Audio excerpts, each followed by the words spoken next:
महादेव कहते हैं कि जीवन में कितना भी अंधकार क्यों ना हो, आज शिव बाबार पुजो सोमवार हमार शिव बाबा और आज अगर माँ विश्वास महालक्ष्मी का पुजोर दीप दिन। जल रहा है तो रास्ता सुंदर दिन। जरूर मिलेगा।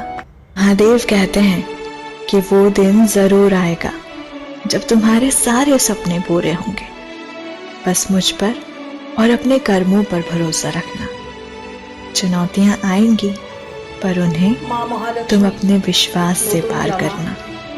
सरस्वती मार जामा और गणेश जी जामा। मैंने अपनी किस्मत को आप पर छोड़ दिया है मेरे महादेव, इसलिए नहीं कि आप बेहतर करेंगे, बल्कि इसलिए कि आपसे बेहतर कोई कर नहीं এটা सकता। আমার পুরনো মন্দির, যেটা এখন আমি পুজো। দেখো নতুন মন্দিরটা শুধু দেখো কি সুন্দর।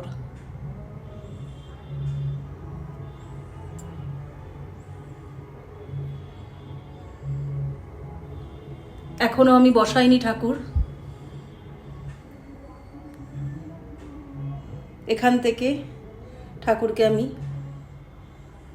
এই মন্দিরে স্থাপন করব। অনেক দিন ধরে সুন্দর একটা মন্দির খুঁজছিলাম, আর ঠাকুর আমাকে কি সুন্দর মন্দির দেখো আমি হঠাৎ করেই পেয়ে গেলাম, একদম যেরকম আমি চেয়েছিলাম।